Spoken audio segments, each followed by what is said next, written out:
Hello, greetings, and welcome to Literature with Lou.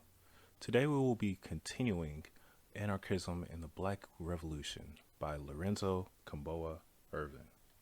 Chapter 2. Where is the black struggle and where should it be going?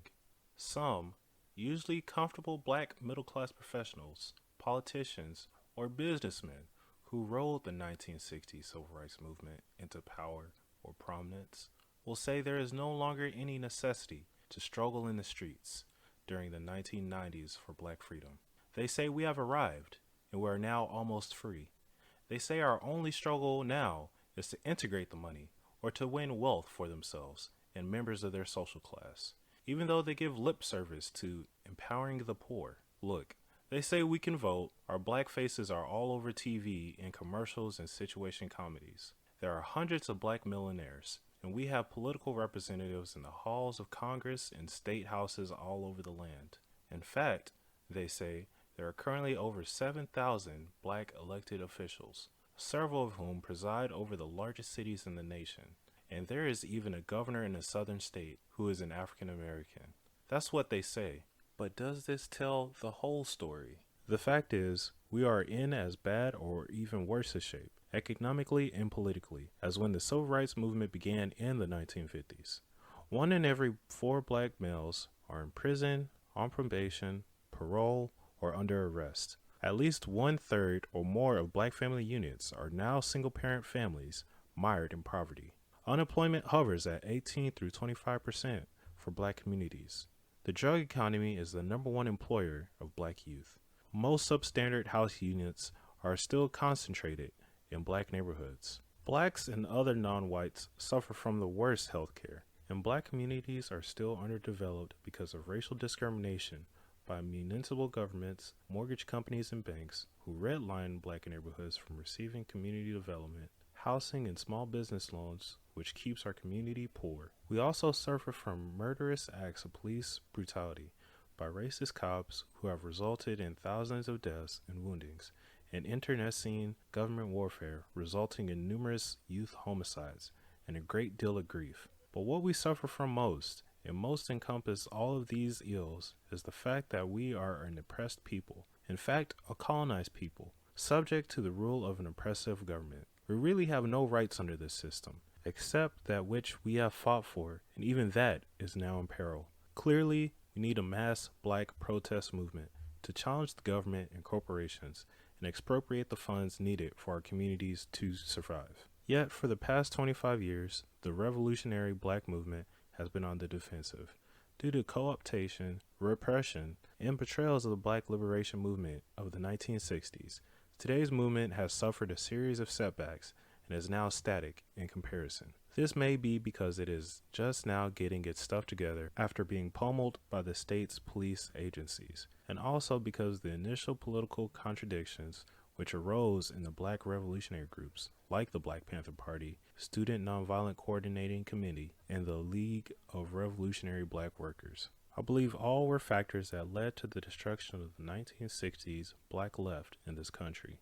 Of course, many blame this period of relative inactivity in the black movement on the lack of forceful leaders in the mold of Malcolm X, Martin Luther King, Marcus Garvey, and etc., while other people blame the fact the black masses have allegedly become corrupt and apathetic, or just need the correct revolutionary line. Whatever the true facts of the matter, it can clearly be seen that the government, the capitalist corporations, and the racist ruling class are exploiting the current weaknesses and the confusion of the black movement to make an attack on black working class, and are attempting to totally strip the gains won during the civil rights era. In addition, there is a resurgence of racism and conservatism among broad layers of the white population, which is a direct result of this right-wing campaign. Clearly, this is a time when we must entertain new ideas and new tactics in the freedom struggle. The ideals of anarchism are something new to the black movement, and have never really been examined by black and other non-white activists.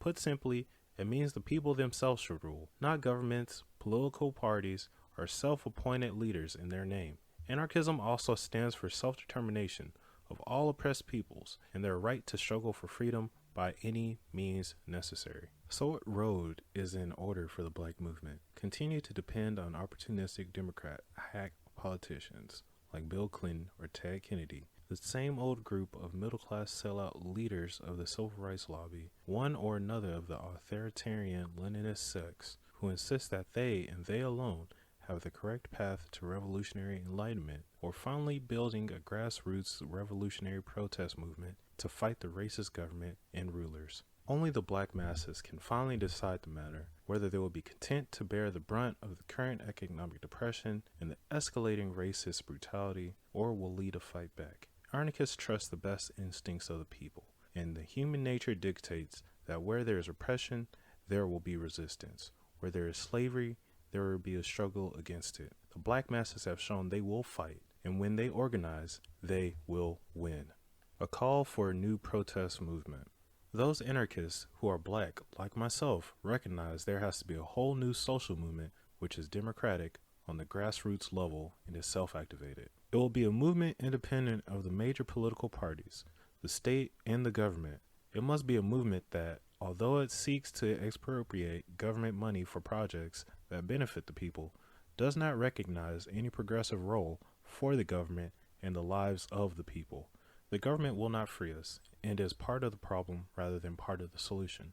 In fact, only the black masses themselves can wage the black freedom struggle, not a government bureaucracy like the U.S. Justice Department, reformist civil rights leaders like Jesse Jackson, or a revolutionary vanguard party on their behalf.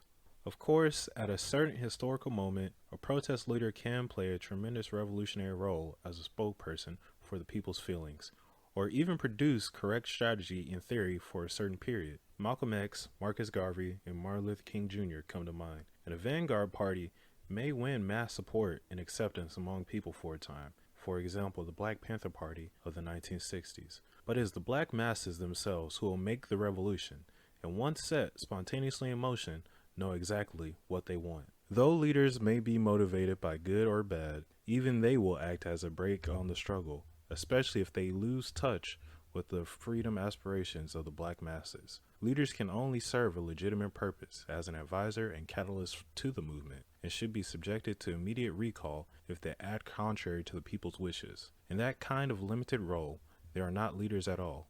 They are community organizers. The dependence of the black movement on leaders and leadership, especially the black bourgeoisie, has led us into the political dead end. We are expected to wait and suffer quietly until the next messianic leader asserts themselves as they were divinely missioned, as of some claim to be. What is even more harmful is that many black people have adopted a slavish psychology of obeying and serving our leaders without considering what they themselves are capable of doing. Thus, rather than trying to analyze the current situation and carrying on Brother Malcolm's work in the community, they preferred to bemoan the brutal tactics for year after year of how he was taken away from us. Some mistakenly refer to this as a leadership vacuum. The fact is, there has not been much movement in the black revolutionary movement since his assassination, and the virtual destruction of groups like the Black Panther Party. We have been stagnated by middle-class reformism and misunderstanding. We need to come up with new ideas and revolutionary formations in how to fight our enemies. We need a mass movement protest. It is up to the black masses to build it, not leaders or political parties. They cannot save us. We can only save ourselves. What form will this movement take? If there is one thing learned by anarchist revolutionary organizers in the 1960s, is you don't organize a mass movement or social revolution just by creating one central organization, such as a vanguard political party or a labor union. Even though anarchists believe in revolutionary organization, it is a means to an end instead of the end itself. In other words, the anarchist groups are not formed with the intention of being permanent organizations to seize power after a revolutionary struggle, but rather to be groups which act as a catalyst for revolutionary struggles, which try to take the people's rebellions, like the 1992's revolt, to a higher level of resistance. Two features of a new mass movement must be the intention of creating dual power institutions to challenge the state, along with the ability to have a grassroots, autonomous movement that can take advantage of pre-revolutionary situation to go all the way. Dual power means that you organize a number of collectives and communes in cities and towns all over North America, which are, in fact,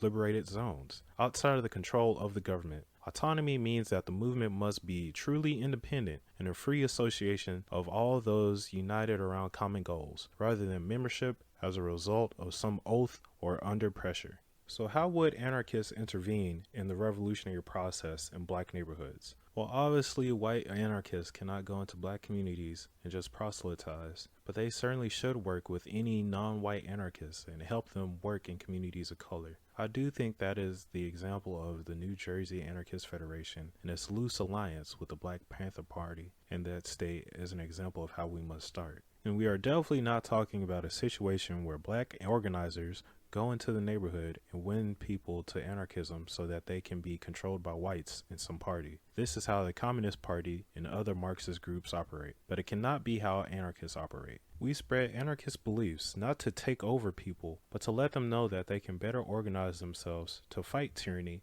and obtain freedom. We want to work with them as fellow human beings and allies who have their own experiences, agendas, and needs. The idea is to get as many movements of people fighting the state as possible, since that is what brings the day of freedom for us all a little closer. There needs to be some revolutionary organization for anarchists to work on the local level, so we will call these local groups Black Resistance Committees.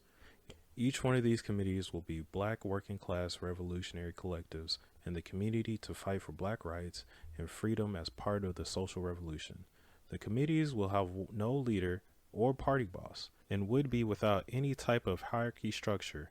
It would be anti-authority. They exist to do the revolutionary work and thus are not debating societies or a club to elect black politicians to office. They are revolutionary political formations, which will be linked with other such groups all over North America and other parts of the world in a larger movement called a federation.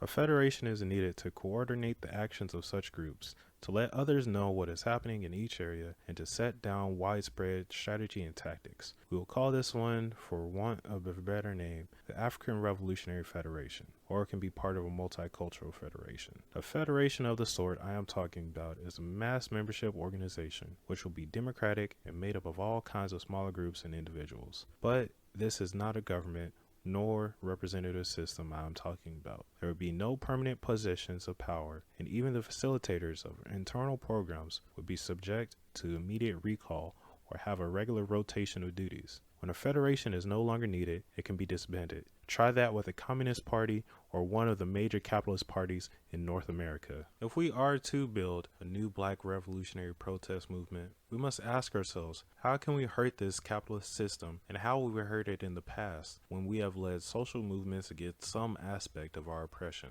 Boycotts, mass demonstration, rent strikes, picketing, work strikes, sit-ins, and other such protests have been used by the black movement at times in its history, along with armed self-defense and open rebellion. Put simply, what we need to do is to take our struggle to a new and higher level. We need to take these tried and true tactics, which have been used primarily on the local level up to this point, and utilize them on the national level, and then couple them with as of yet untried tactics for a strategy attack on the major capitalist corporations and government apparatus. We shall discuss a few of them. A black tax boycott. Black people should refuse to pay any taxes to the racist government, including federal income, estate, and state taxes, while being subjected to exploitation and brutality. The rich and the corporations pay virtually no taxes.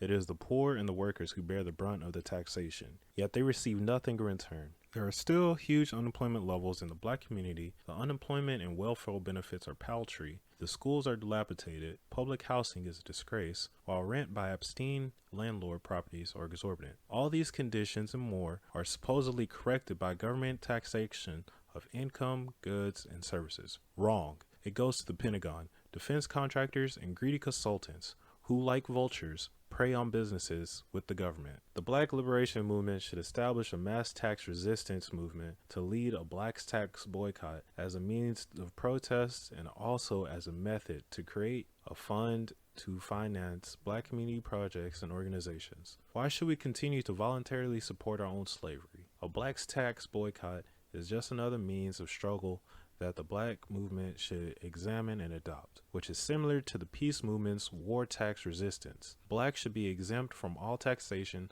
on personal property, income taxes, stocks, and bonds, the latter of which would be a new type of community development issuance. Tax the rich, a national rent strike, and urban squatting. Hand in glove with the tax boycott should be a refusal to pay rent for dilapidated housing. These rent boycotts have been used to great effect to fight back against rent gouging by landlords. At one time, they were so effective in Harlem that they caused the creation of rent control legislation, preventing evictions, unjustified price increases, and requiring reasonable upkeep by the owners and the property management company. A mass movement can bring a rent strike to areas such as in the southeast and southwest where poor people are being ripped off by the greedy landlords but are not familiar with such tactics. Unfair laws now on the books, so-called landlord-tenant, where the only right the tenant has is to pay the rent or be evicted, should be liberalized or overturned entirely. These laws only help the slumlords stay in business and keep exploiting the poor and working class. They account for mass evictions, which in turn account for homelessness. We should fight to roll back rents, prevent mass evictions, and house the poor and the homeless in decent, affordable places. Besides the refusal to pay the slumlords and the exploitive banks and property management companies, there should be a campaign of urban squatting to just take over the housing and have the tenants run it democratically as a housing collective. Then that money, which would have gone toward rent, now can go into repairing the dwelling of the tenants. The homeless, poor persons needing affordable housing, and others who badly need housing should just take over any abandoned housing owned by an absentee landlord or even a boarded-up housing project. Squatting is an especially good tactic in these times of serious housing shortages and arson for insurance by the slumlords. We should throw the bums out and just take over. Of course, we will probably have to fight the cops and crooked landlords who will try to use strong-arm tactics, but we can do that too. We can win significant victories if we organize a nationwide series of rent strikes and build an independent tenants movement that will self-manage all the facilities, not on behalf of the government with the tricky Kemp plan, but on behalf of themselves. A boycott of American business. It was proven that one of the strangest weapons of the civil rights movement was a black consumer boycott of community merchants and public services. Merchants and other businessmen, of course, were the leading citizens of any community, and the local ruling class and boss of the government. In the 1960s, when blacks refused to trade with merchants as long as they allowed racial discrimination, their loss of revenue drove them to make concessions and mediate the struggle, and even hold the cops and the Klan at bay. What is true at the local level is certainly true at the national level. The major corporations and elite families run the country. The government is its mere tool. Blacks spend over $350 billion a year in this capitalist economy as consumers and can just as easily wage economic warfare against the corporate structure with a well-planned boycott to win political concessions. For instance, a corporation like General Motors is heavily dependent upon black consumers, which means that it is very vulnerable to a boycott if one were organized and supported widely. If blacks would refuse to buy General Motors cars, it would result in significant losses for the corporation, to the tunes of hundreds of millions of dollars. Something like this could even bring a company to its knees.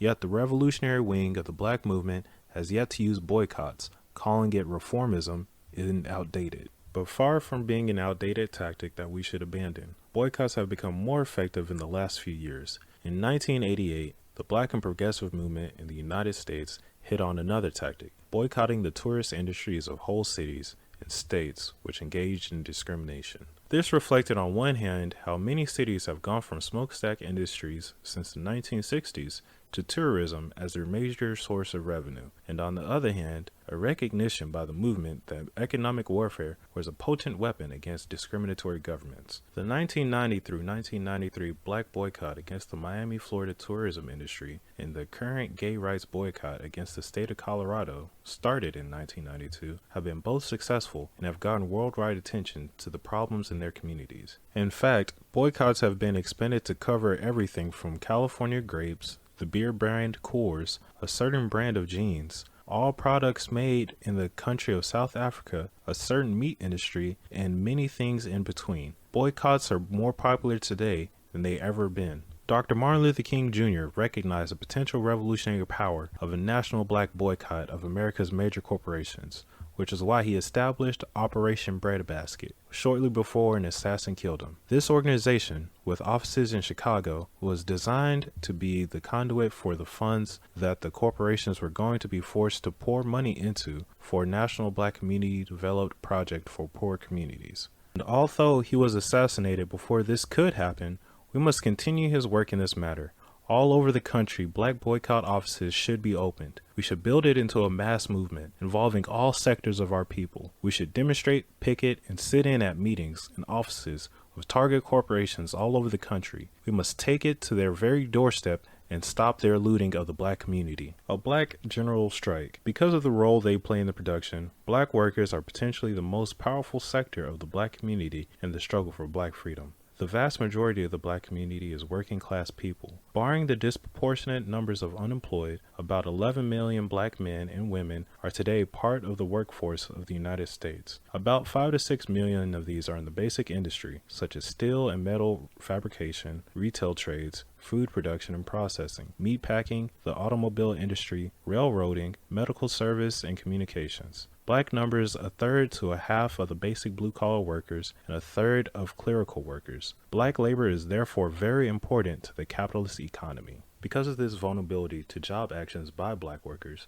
who are some of the most militant workers on the job, they could take a leading role in a protest campaign against racism and class oppression if they are properly organized. They would be a class vanguard within our movement since they are at the point of production. Black workers could lead a nationwide general strike at their place of work as a protest against racial discrimination in jobs, housing, the inordinately high levels of black unemployment, brutal working conditions, and to further the demands of the black movement generally. This general strike is a socialist strike, not just a strike for higher wages and over general working conditions. It is revolutionary in politics using other means. This general strike can take the form of industrial sabotage, factory occupations and work sit-ins, work slowdowns, wildcats, and other work stoppages as a protest to gain concessions on the local and national level and restructure the working place and win the 4-hour day of North American labor. The strike would not involve workers on the job, but also black community and progressive groups to give support with picket line duty, leafleting, and publishing strike support newsletters, demonstrations at company offices and work sites, along with other activities. It will take some serious community and workplace organizing to bring a general strike off. In workplaces all over the country, black workers should organize general strike committees at the workplaces and black strike support committees to carry on the strike work inside the black community itself. Because such a strike would be especially hard-fought and vicious, black workers should organize workers' defense committees to defend workers, fired or blacklisted by the bosses, for the industrial organizing work. This defense committee would publicize a victimized workers' case and rally support from other organizers in the community. The defense committee would also establish a labor strike and defense fund and also start food cooperative to financially and materially support such victimized workers and their families while carrying on the strike.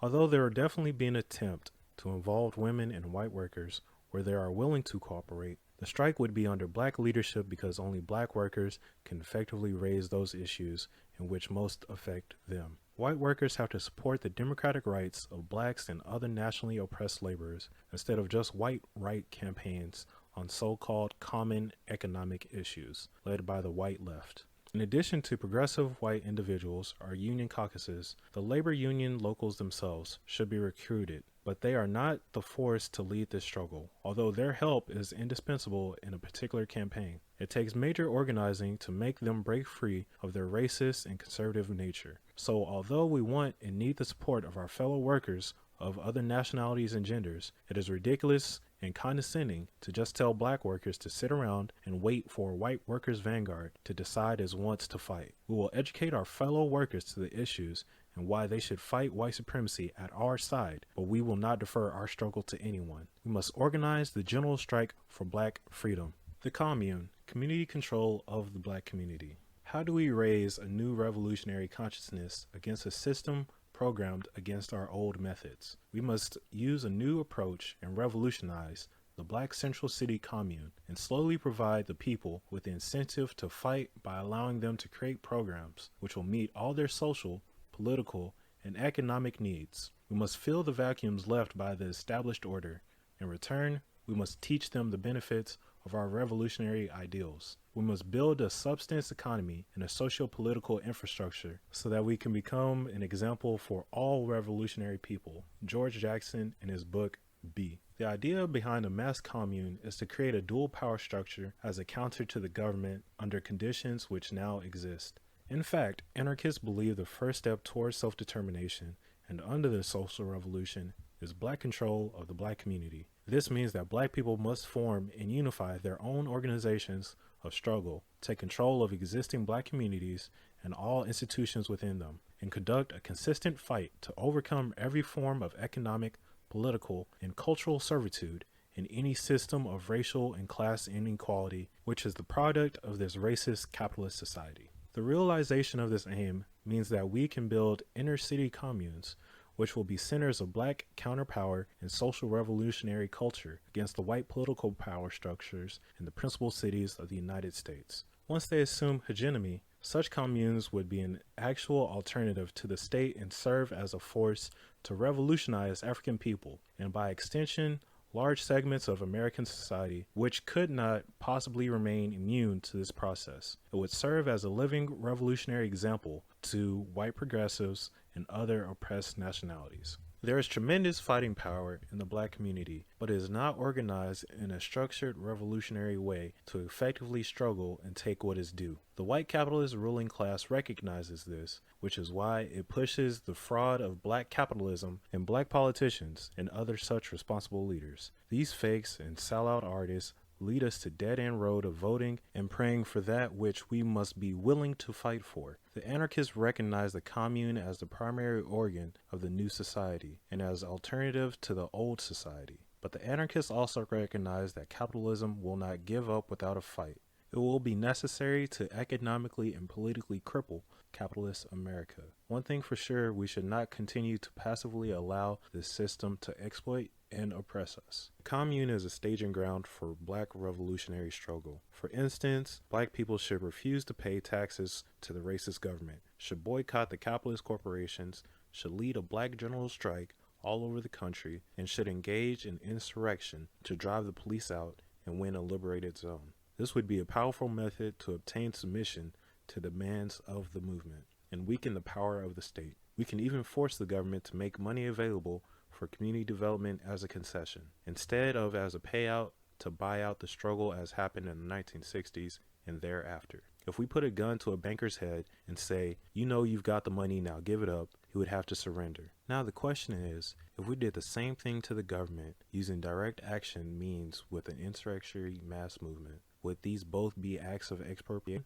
Or is it just to pacify the community as to why they gave us the money? One thing for sure, we definitely need the money, and however we compel it from the government is of less important than the fact that we force them to give it up to the people's forces at all. We would then use that money to rebuild our communities, maintain our organizations, and care for the needs of our people. It could be a major concession of victory. But we also have to realize that Africans in America are not simply oppressed by force of arms, but that part of the moral authority of the state comes from the mind of the oppressed, that consent to the right to be governed. As long as black people believe that some moral or political authority of the white government has legitimacy in their lives, that they owe a duty to this nation as citizens, or even that they are responsible for their own oppression, then they cannot effectively fight back. They must free their minds from the ideas of American patriotism and begin to see themselves as a new people. This can only be accomplished under dual power, where the patriotism of the people for the state is replaced with love and support for the new black commune. We do that by making the commune a real thing in the day-to-day lives of ordinary people. We should establish community councils to make policy decisions and administer the affairs of the black community. These councils would be democratic neighborhood assemblies, composed of representatives elected by black workers in various community institutions, factories, hospitals, schools, as well as delegates elected on a block basis.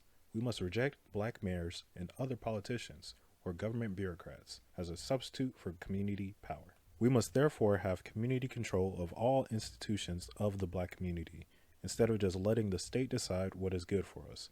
Not just jobs and housing, but also full control over schools, hospitals, welfare centers, libraries, etc., must be turned over to that community because only the residents of a community have a true understanding of its needs and desires. Here's an example of how it would work. We would elect a community council to supervise all schools in the Black community. We would encourage parents, students, teachers, and the community at large to work cooperatively in every phase of school administration rather than have an authority figure like a principal and his/her uncaring bureaucratic administration run things as are done at present. The whole Black community will have to engage in a militant struggle to take over the public schools and turn them into centers of Black culture and learning. We cannot continue to depend on the racist or Black puppet school boards to do this for us. The local council would then be federated or joined together on a local level to create a citywide group of councils who would run affairs in that community. The councils and other neighborhoods collectives, organized for a variety of reasons, would make a mass commune. This commune would be in turn federated at the regional and national level, the aim being to create a national federation of Black communes, which would meet periodically in one or a number of mass assembly meetings. This federation would be composed of elected or appointed delegates representing the local commune or council, such that a national federal of communes would allow community councils from all over North America to work out common policies and speak with one voice on all matters affecting their communities or regions. It would thus have far more power than any single community council could. However, to prevent this national federation from bureaucratic usurpation of power of political factions or opportunistic leaders, elections should be held regularly and delegates would be subject to recall at any time for misconduct, so that they remained under the control of local communities they represent. The Black community councils are really a type of grassroots movement made up of all the social formations of our people, the block and neighborhood communities, labor and student youth groups, even the church to a limited degree, social activist groups, and others to unite the various protest actions around a common program of struggle for this period. The campaigns for this period must utilize the tactics of direct mass action, as it is very important that the people themselves must realize the sense of their organized power. These grassroots associations will provide to the usually mass spontaneous actions a form of organization whose social base is the Black working class, instead of the usual Black middle-class misleadership. The anarchists recognize these community councils as being a form of direct democracy, instead of the type of phony American democracy, which is really nothing but control by its politicians and businessmen. These councils are especially important because they provide embryonic self-rule and the beginnings of an alternative to the capitalist economic system and its government. It is a way to undermine the government and make it an irrelevant dinosaur because its services are no longer needed. The commune is also a Black revolutionary counterculture. It is the embryo of the new Black revolutionary society and the body of the old sick dying one. It is a new lifestyle and microcosm, which contains the new Black social values and new communal organizations and institutions, which become the socio-political infrastructure of the free society. Our objective is to teach new Black social values of unity and struggle against the negative effects of white capitalist society and culture. To do that, we must build the commune into Black consciousness movement and build race, pride, and respect, race and social awareness, and to struggle against the capitalist slave masters. This Black communalism would be both a repository of Black culture and ideology. We need to change both our lives and our lifestyles in order to deal with the many interpersonal contradictions that exist in our community. We could examine the Black family, Black male-female relationships, the mental health of the Black community, relations between the community and the white establishment, and among Black people themselves. We would hold Black consciousness raising sessions in schools, community centers, prisons, and Black communities all over North America, which would teach Black history and culture, new liberating social ideas and values to children and adults, as well as counseling and therapy techniques to resolve family and marital problems, all the while giving a Black revolutionary perspective to the issues of the day. Our people must be made to see that self-hatred, disunity, distrust, internecine violence, and oppressive social conditions among Black people are the result of the legacy of African slavery and the present-day effects of capitalism. Finally, the main objective of Black revolutionary culture is to agitate and organize Black people to struggle for their freedom. As Steve Biko, the murdered South African revolutionary, has been quoted as saying, The call for black consciousness is the most positive call to come from ally group in the black world for a long time. It is more than just reactionary rejection of whites by blacks. At the heart of this kind of thinking is the realization by black people that the most potent weapon in the hands of the oppressor is the mind of the oppressed. Once the latter has been so effectively manipulated and controlled by the oppressor as to make the oppressed believe that he is a liability to the white man, then there is nothing the oppressed can do that will really scare the powerful masters. The philosophy of black consciousness therefore expresses group pride in the determination by blacks to rise up and attain the envisaged self. By the envisaged self, Biko refers to the black self, a liberated psyche. It is that which we want to rescue with such a black consciousness movement here in America. We need to counter black self-hatred and the frivolous party mentality. We also want to end the social degradation of our community and rid it of drug addiction, prostitution, black-on-black crime, and other social evils that destroy the moral fiber of the black community. Drugs and prostitution are mainly controlled by organized crime and protected by the police, who accept bribes and gifts from gangsters. These negative social values, the so-called dog-eat-dog philosophy of capitalist system, teaches people to be individuals of the worst sorts, willing to commit any crime against each other and to take advantage of each other. This oppressive culture is what we are fighting. As long as it exists, it will be hard to unify the people around a revolutionary political program. Building a black survival program. But there must also be some way to ensure their economic survival, in addition to providing new cultural role models. It is then when the commune, a network of community organizations and institutions, assumes its greatest importance. We will build a socio-political infrastructure to intervene in every area of black life: food and housing cooperatives, black liberation schools, people's banks and community mutual aid funds, medical clinics and hospitals, rodent control and pest extermination programs, cooperative factories, community cultural and entertainment centers, the establishment of an intercommunal electronic communications network, land and building reclamation projects, public work brigades to rebuild the cities, youth projects, drug clinics, and many other such programs. All these programs satisfy the deep needs of the black community, but they are not the solutions to our problems, because although we can build a survival economy now, we have to realize it will only take a social revolution to overthrow capitalism and obtain full economic self-sufficiency. But they will help us to organize the black community around a true analysis and understand of their solution. This is why they are called survival programs, meaning surviving under this system pending a social revolution. Building consciousness and revolutionary culture means taking on realistic day-to-day issues like hunger, the need for clothing and housing, joblessness, transportation, and other issues. It means the commune must be in the vacuum where people are not being properly fed, clothed, provided with adequate medical treatment, and are otherwise being deprived of basic needs. Contrary to the rhetoric of some leftist groups, this will not make people passive or just dependent on us. Rather than struggling against the government and demanding those things, it inspires confidence in the revolutionary forces and exposes the government as uncaring and incompetent. That is more of an incentive for the people to revolt and overthrow the government than balding political rallies, giving speeches, running for public office, and publishing manifestos and resolutions, or party newspapers and other garbage that no one reads but their own members, like most black and radical groups do now. We need a new way of confronting our oppressed situation. We need to unite out people to fight. And to do that, we need to educate, agitate, and organize. That's the only way we'll win a new world. What follows is an example of the end of survival programs. 1. We must have community control of all businesses and financial institutions located in our communities. And for those businesses not working in our best interest or not returning some of its revenue back to the community, we will seize said businesses and turn them into community cooperatives and mutual aid banking societies.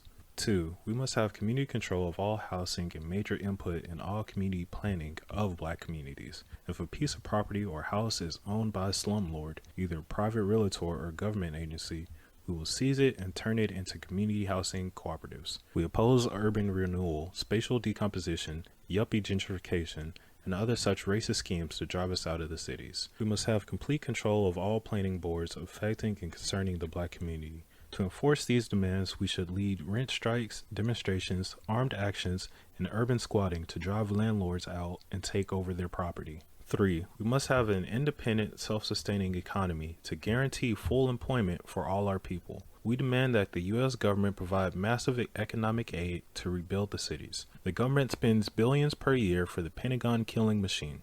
At least that amount should be redirected to meet the needs of America's oppressed communities. Ghetto housing must be rebuilt and turned over to occupants. Adequate jobs and services must be provided to all community residents, including first preference for all construction jobs in the Black community when public work brigades are assigned to rebuild the cities. We must fight for Black roots control of all government funds allocated to the Black community through a network of mutual aid banking societies, community development corporations, and community development credit unions. 4. Reparations, the big payback. The United States government and the rich class of the country have stolen and oppressed Africans in this continent for decades. They worked our ancestors as slaves, and after slavery, they continue to oppress, murder, and exploit our people on down to the present day. We must build a mass movement in our communities to compel the government and the rich to provide the means for our community redevelopment. They owe us for centuries of abuse and robbery. We must demand that reparations in the form of community development money and other funds be provided and placed in credit unions, cooperatives, and other mutual aid institutions in the Black community so that we can start to obtain some measure of economic self-sufficiency. Yet we know that they won't give the money to us. We must fight them for it, just like we must struggle to overturn the system of wage slavery today. 5. End police brutality. We must organize self-defense units to protect the Black community and its organizations and remove the state police forces. We demand criminal prosecution and jailing of all brutal or killer cops. No jurisdiction for the state's judicial system in Black liberated zones. 6. We must undertake a large-scale program to train Black people as doctors, nurses, and medical paraprofessionals in order to make free quality medical and dental care available to Black people. We must demand that the government subsidize all such medical and dental training as well as for the operation of clinics, but Black people themselves must establish and run the free medical clinics in all Black communities, whether urban or rural. This would include community anti-drug programs and drug rehabilitation clinics. 7. We must establish a Black community-controlled food system for autonomy and as a way of fighting to end hunger and malnutrition, including a trucking network, warehouses, communal farms, farmers' cooperatives, food cooperatives, agricultural unions, and other collective associations. This will include a protest campaign challenging the theft of Black farmland by agribusiness corporations and rich white land barons and reclaiming for our projects. This is especially important now that the U.S. has entered an economic crisis that will not be able to provide for our needs. We must force the government to provide the money for many of these projects to be administered under total control instead of by a government agency.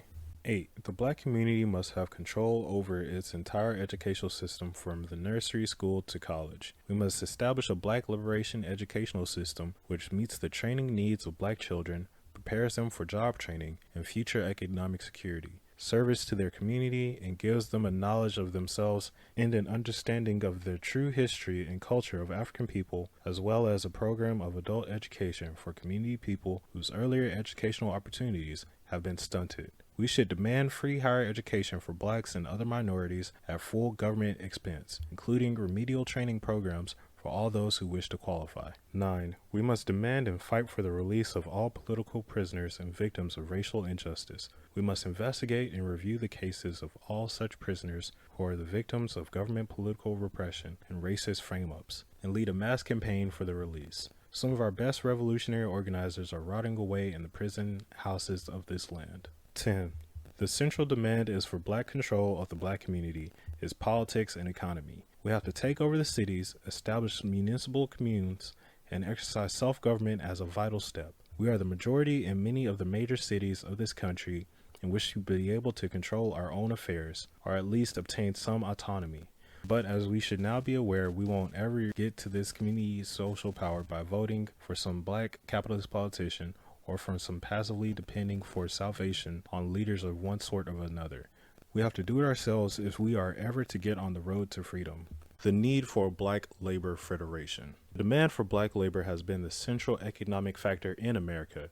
It was black labor that built the foundations of this nation, beginning with slave labor in the Old South on plantations, then with sharecropping and other farm labor after the Civil War, successive migration to the North, and working mills, mine, and factories during a 40-year period, 1890 through 1920, and on down to the present day. Black labor is important to the functioning of the capitalist economic order. Almost from the beginning, black workers have organized their own labor unions and workers' associations to represent their interests. The National Colored Labor Union in 1869, the National Colored Farmers Alliance in the same year, the Brotherhood of Sleeping Car Porters in the 1940s, the League of Black Revolutionary Workers in the 1960s, the United Construction Workers Association, and the Black and Puerto Rican Coalition of Construction Workers in the 1970s, and on down to the present day with such unions or associations as the Black Workers for Justice and the Coalition for Black Trade Unionists.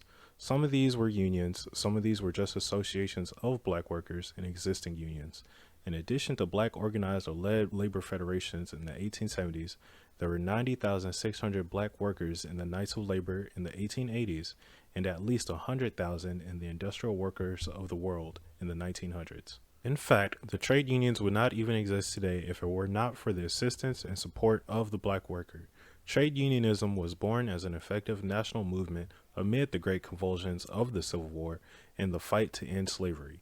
Yet black workers were routinely excluded from unions like the American Federation of Labor. Only militant associations like the Knights, IWW, and the anarchist-initiated International Working People's Association would accept their membership at all. This continued for many years until the founding of the Congress of Industrial Organizations, which began its campaign of strikes, sit-downs, and other protest actions to organize the unskilled industrial workers.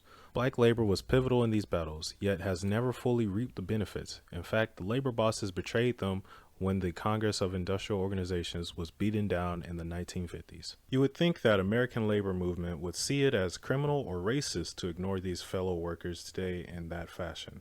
But even now, there is no labor organization in the U.S. which gives full representation and equal treatment to black workers. The fact is that even with some black labor officials in office, black workers receive far fewer union benefits than white workers and are trapped in the most low-paid, tedious, and dangerous jobs, even though they made substantial economic gains during the 1960s. The majority of the black masses are in the working class. Because of the role they play in production, black industrial and clerical workers are potentially the most powerful sector of the black community in the struggle for black liberation. As the victims of inequality in the economy, black workers have already begun to organize their interests and protect their rights on the job, even if the union is conservative and won't fight the boss. They have formed union caucuses and even independent labor unions where necessary. Of course, the unity of black and white workers is indispensable to combat and overthrow capitalism. But where white workers are now privileged and black workers are penalized, black unity and struggle must proceed and prepare the ground for any black-white unity on a broad scale. Black caucuses in the unions can fight against discrimination in hiring, firing, and upgrading, and for equality of treatment in the unions. Now, while white workers still have yet to widely support democratic rights for black and other oppressed nationalities, black caucuses are important. Where they are part of organized labor, they should strive to democratize the unions, regenerate their fighting spirits, and eliminate white job trust practices. These black caucuses in the union should demand 1. The rank-and-file democratic control of the union.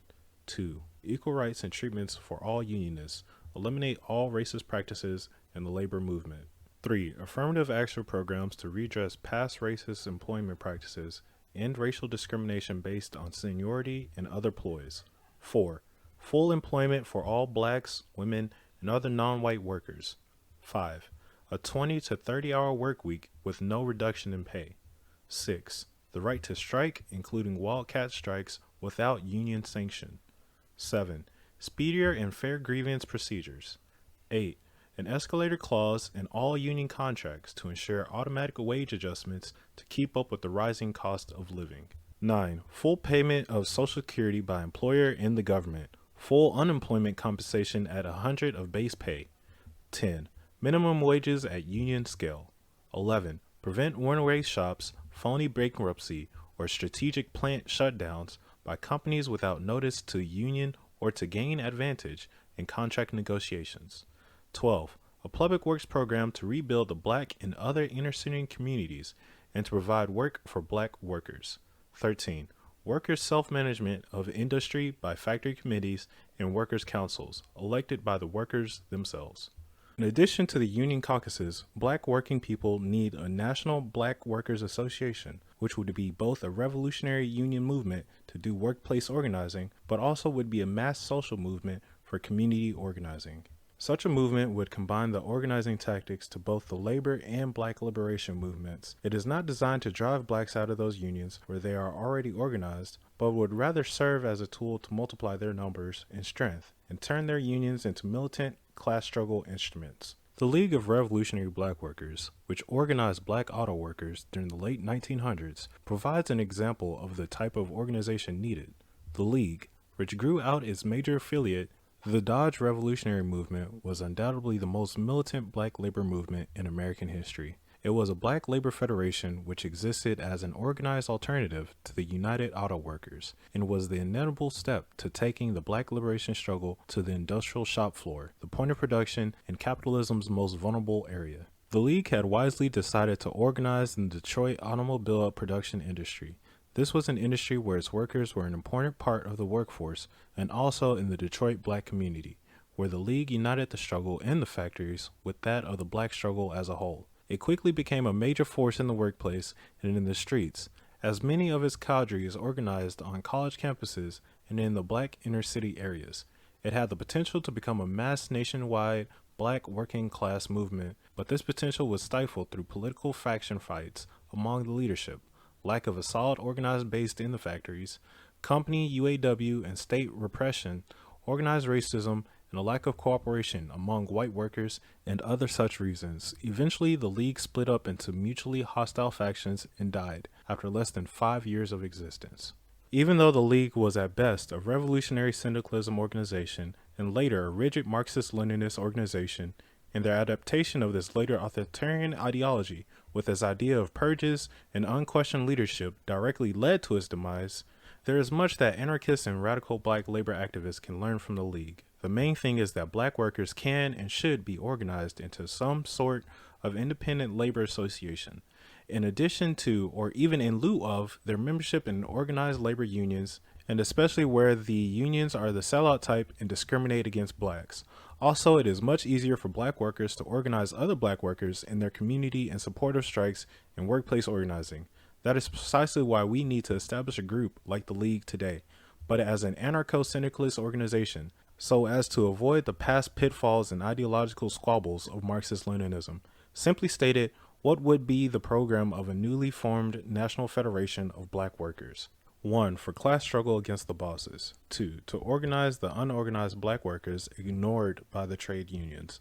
3. For workers' solidarity among all nationalities of workers. It should be an international black labor federation. From Detroit, Michigan to Durban, South Africa, from the Caribbean to Australia, from Brazil to England, black workers are universally oppressed and exploited. The black working class needs its own world labor organization. There is no racial group more borne down by the social restraint than black workers. They are oppressed as workers and as a people. Because of these dual forms of oppression and the fact that most trade unions exclude or do not struggle for black laborers' rights, we must organize for our own rights and liberation. Even though in many African and Caribbean countries there are black labor federations, they are reformist or government controlled. There is a large working class in many of these countries, but they have no militant labor organizations to lead the struggle. The building of a black workers' movement for revolutionary industrial sabotage and a general strike, or organize the workers for self-management of production, and so undermine and overthrow the government is the #1 priority. What would an international black liberation stand for? Firstly, since many black workers, farmers, and peasants are not organized at all in most countries, such an organization would be one big union of black workers, representing every conceivable skill and vocation. Also, such an organization means the worldwide unity of black workers, and then secondly, it means coordinated international labor revolt. Capital and labor have nothing in common. The real strength of workers against capital in the imperialist countries is economic warfare. A revolutionary general strike and boycott of the multinational corporations and their goods by black workers all over the globe is how they can be hurt. For instance, if we want to make Britain and the US withdraw financial and military support from South Africa, then we must use the weight and power of black labor in those countries to wage strikes, sabotage, boycott, and other forms of political and economic struggle against those countries and multinational companies involved. It would be a power to be reckoned with. For instance, coordinated actions in trade unions and political action groups in that country have already caused major policy changes. A full-fledged general strike would likely lead to the total economic collapse of the racist South African state, especially if such strikes were supported by black workers in North America.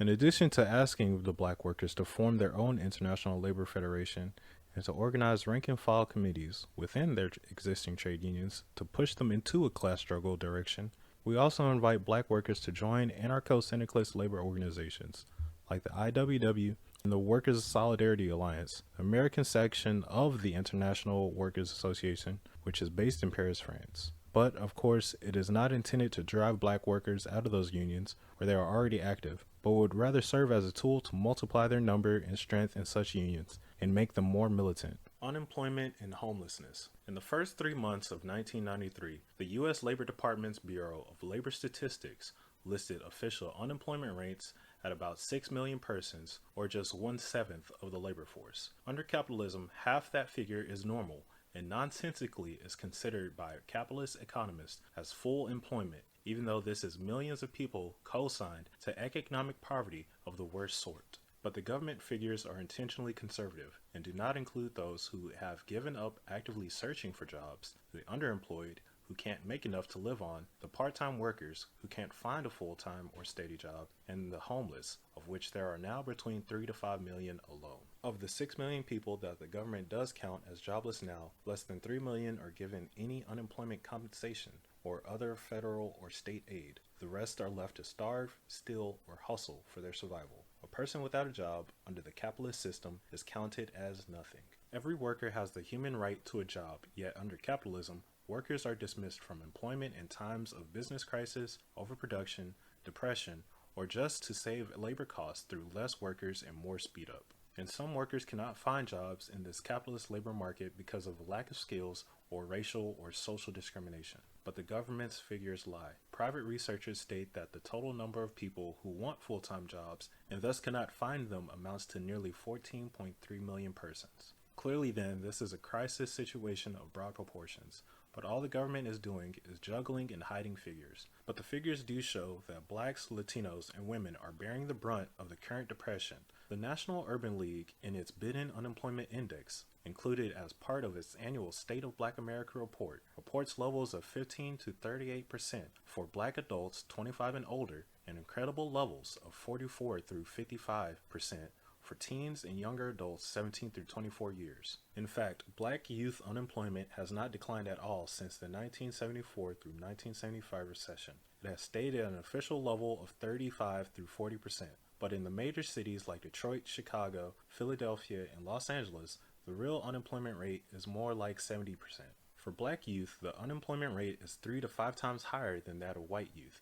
Capitalism is making economic exiles of black people as a whole. The fact is that unemployment is concentrated in the black and Hispanic communities and is greatly responsible for the most destructive tendencies in human relations in deteriorating neighborhoods. Crime, prostitution, suicide, drug addiction, gang fighting, mental illness, alcoholism, and the breakup of the black community and other social ills are all rooted in the lack of jobs and the denial of essential social services in their communities. It is actual racial genocide in the forms of social neglect. Unemployment is profitable for the bosses because it drives down the wages of workers and helps the employers to keep the workforce under control through its reserve army of labor, which is allegedly always ready to scab. Because of pervasive discrimination against blacks, Latinos, and other nationally oppressed workers, including higher levels of unemployment, the jobs they do get are generally of the bottom rung. This is also profitable for the bosses and divides the working class. Homelessness is just the most intensified form of unemployment, where in addition to loss of a job or income, there is loss of housing and lack of access to social services. There are now millions of people homeless since the last 15 years because of the capitalist offensive to destroy the unions, beat back the gains of the civil rights struggle, and to do away with affordable housing sector in favor of yuppie gentrification in the cities. You see them in cities big and small, and what this reflects is a total breakdown of the capitalist state's social services system. In addition to the heating up of the class war, waged by government and the major corporations. It shows, more than anything, that capitalism worldwide is undergoing an international financial panic and is really in the beginning stages of a world depression. In addition to the 90 million persons who live under the poverty line and 3 to 5 million homeless in the US, there are another 2.7 million homeless in the 12 nations of the European community, and 80 million people are living in poverty there, with millions more in capitalist countries of Japan, Korea, and other parts of Asia. So although black workers must organize and fight against homelessness and unemployment in the US, clearly there must be an international movement of workers to fight this economic deprivation as part of the overall class struggle. In every city in North America, the black workers movement should organize unemployment councils to fight for unemployment benefits and jobs for the jobless, the building of decent, affordable, low-income housing, and an end to homelessness, as well as against racial discrimination in jobs and housing.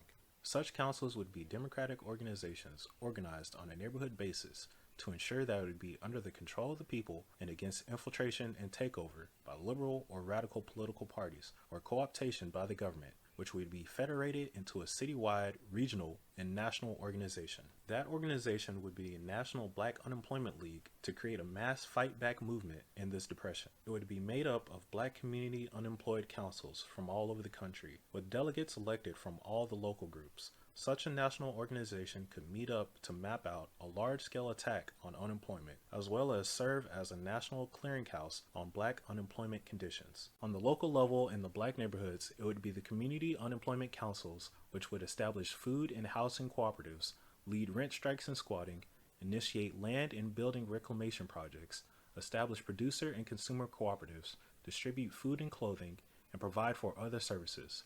They would establish neighborhood medical clinics for free treatment of the homeless and unemployed, rodent control programs, etc. And they would deal with community social problems brought on by unemployment and other issues of interest. They would build hunger marches and other demonstrations and carry the people's wrath to various government offices and to the businesses of the rich.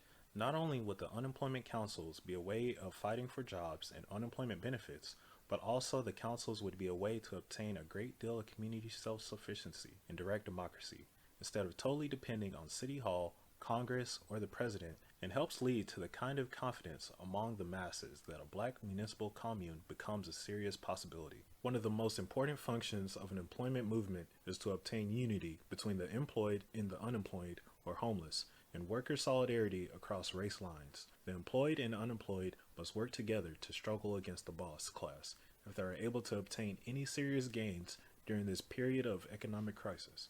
Workers who are on strike or protesting against the boss would be supported by the unemployed, who would even man the picket lines with them and refuse to scab. In turn, the workers would form unemployed caucuses in their trade unions to allow union representation of these workers, and also force such unions to provide food and other necessities, make funds and training available to the unemployed, as well as throw the weight of the unions in the fight for decent jobs and housing for all workers. The capitalist bosses will not be moved otherwise. Make the bosses pay for their economic crisis. Here is what a united movement of workers and homeless must demand. 1. Full employment, zero unemployment for all workers at union wage. 2. Establishment of a shorter work week so that workers would be paid at the rate of 40 hours of work for 20 to 30 hours a week on the job. 3. End homelessness. Build and make available decent, affordable housing for all. Repeal all loitering, anti-panhandling, and other laws against the homeless. 4. End the war budget and use those funds for decent, low-income housing, better schools, hospitals and clinics, libraries, parks, and public transportation. 5. End racism and sexism in job opportunities and relief benefits. 6. Jobs or guaranteed income for all. 7. Full federal and state benefits for unemployed workers and their families, including corporate and government funds to pay the bills, rents, and debts for any laid-off worker, and unemployed compensation at 100% of regular paid wage, lasting the full length of a worker's period of unemployment. 8. National minimum wage set at prevailing union entry wage. 9. Government and corporate funds to establish a public works program to provide jobs with full union rights and wage scale to rebuild the inner cities and provide needed social services. The program and its funds should be under the control of committees democratically elected from poor and black neighborhoods. so as to avoid poverty pimps and other rip-off job agencies or government bureaucrats. 10. Free all persons in prison for crimes of economic survival. These, and the demands previously mentioned, are merely a survival program and agenda for unemployed workers. The real answer is social revolution, the elimination of capitalism, and workers' self-management of the economy and society. This is a vital first step. However, then there would be no unemployment or social need for wage labor in an anarchist communist society. Crimes against the people. It is the rich who decide what is or is not a crime. It is not a neutral designation. The laws are written to protect the rich and those who act as agents of the state, but most personal crimes are not committed against the rich. They are usually inaccessible. It is poor and working class black people who are the major victims of violent crime. The black female is the primary victim of rape and abuse by the black male in this country. The black male himself is the leading homicide victim in the U.S. by another black man like himself. And sadly, our children are among the leading victims of child abuse, many times by his or her own parents. We do not like to think of these things in the black community, but we are battering and killing ourselves at an alarming rate. This is not to deny that the capitalist social system has created frustrating, degrading conditions of life that contribute to this brutality and fratricide, but we would be lax in our humane and revolutionary duty if we did not try to correct this problem on the short term and also make black people assume responsibility for our actions. I'm not talking some black conservative or law and order garbage here, but rather recognition of fact that we have a problem. We have an external and an internal crisis situation facing us in our community. The external crisis is racism and colonialism, which works to systematically oppress us and is responsible for whatever internal crisis there is. The internal crisis is a result of an environment where drugs and violence, both social and physical, are rampant, and life is sometimes considered cheap.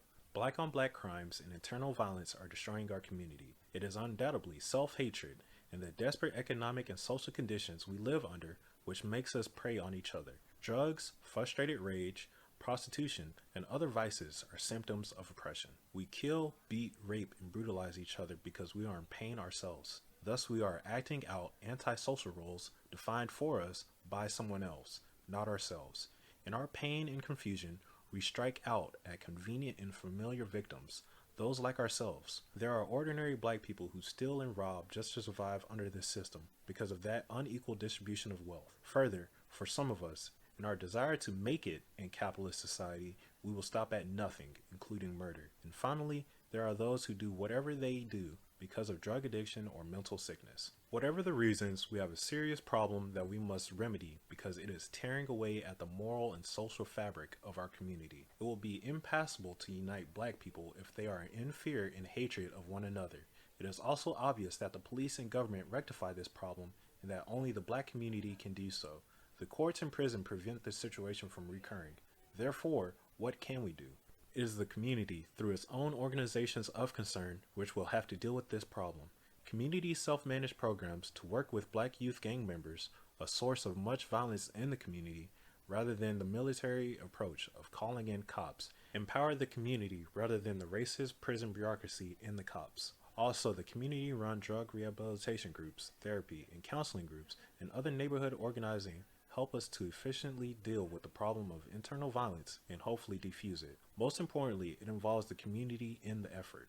But we cannot totally depend upon counseling or rehabilitation techniques, especially where there is an immediate threat of violence or where it has occurred. So, to ensure peace and public security, a black community guard service would be organized for this purpose, as well as to protect against the white power structure. This security force would be elected by local residents and would work with the help of people in neighborhoods. This is the only way it would work. It would not be an auxiliary of the current colonial occupation army in our community and would not threaten or intimidate the community with violence against our youth, nor would such a community guard protect vice and organized crime. This community guard would only represent the community that elected it, instead of City Hall. Similar such units would be organized all over the city on a block-by-block basis. Yet the anarchists go further and say that after a municipal commune is set up, the existing courts must be replaced by voluntary community tribunals of arbitration, and in cases of grave crimes connected with murder or offenses against liberty and equality, a special communal court of a non-permanent nature would be set up. Anarchists believe that antisocial crime, meaning anything that oppresses, robs, or does violence to the working class,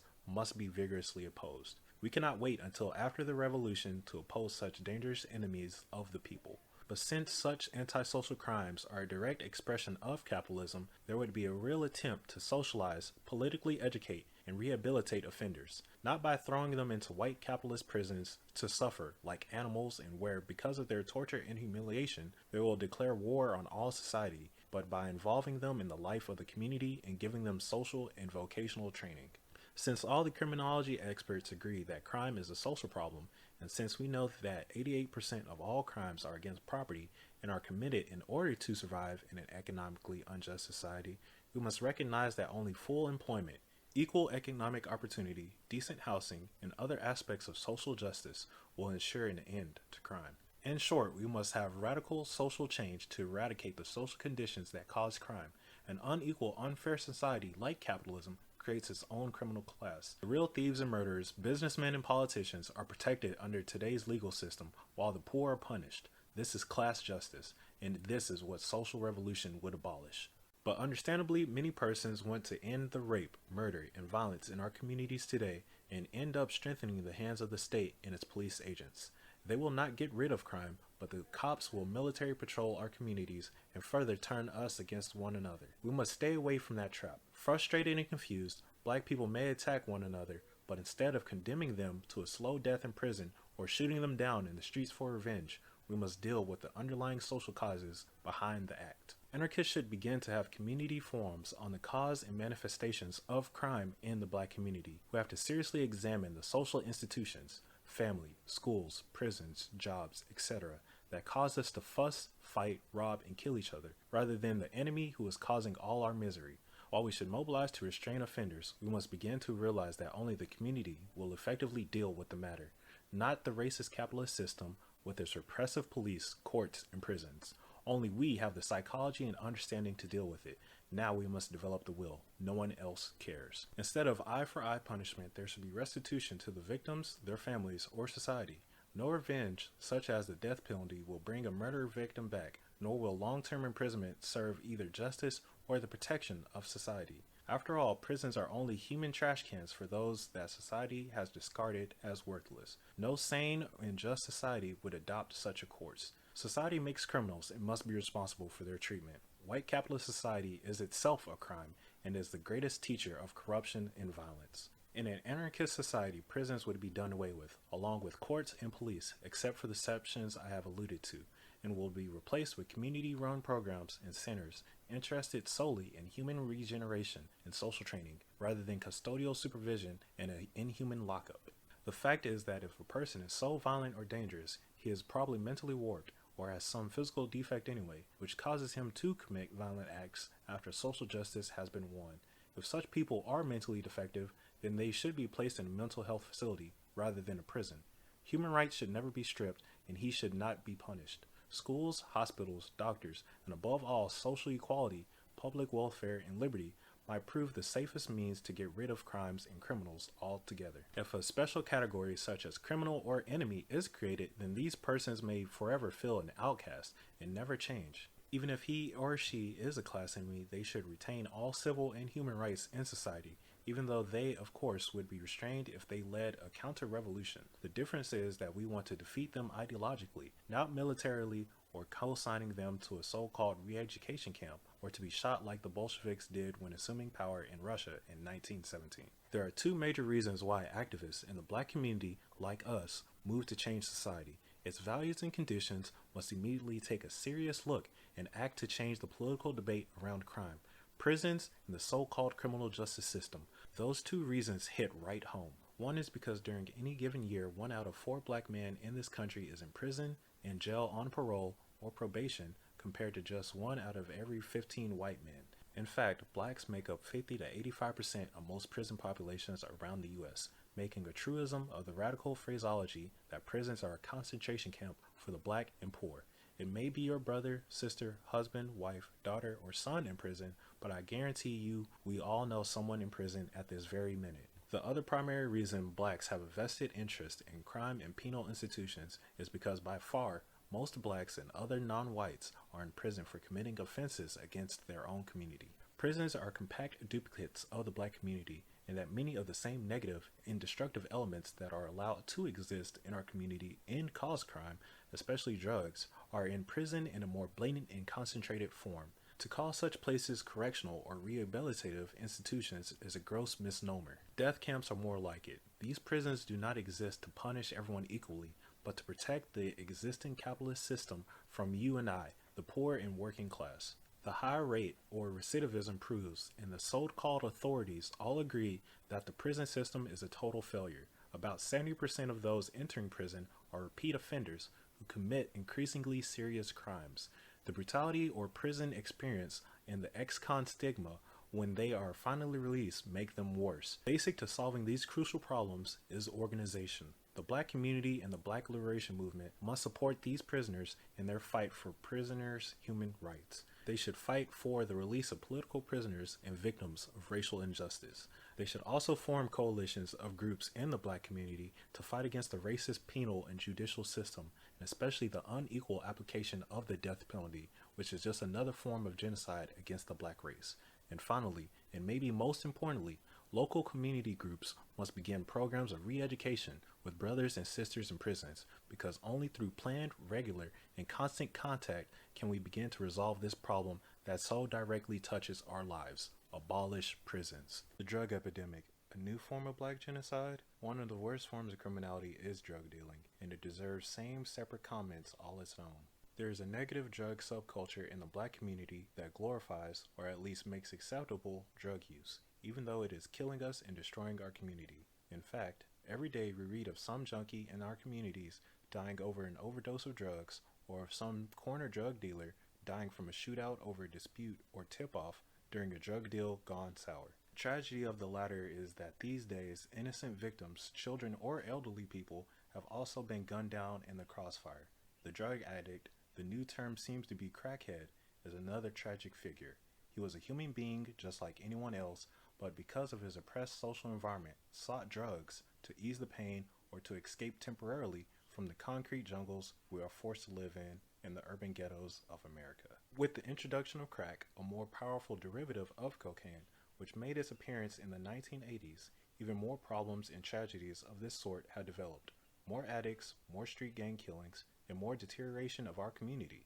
In the major urban areas, there have almost always been drug uses. What is new is the depth of geographical penetration of crack to Black communities in all areas of the country. But the spread of crack is just a follow-up to massive government drug peddling that began at the end of the decade of the 1960s. The White House is the rock house, meaning the U.S. political administration is behind the whole drug trade. The U.S. government has actually been smuggling drugs into this country for many years aboard CIA and military planes to use as a chemical warfare weapon against Black America.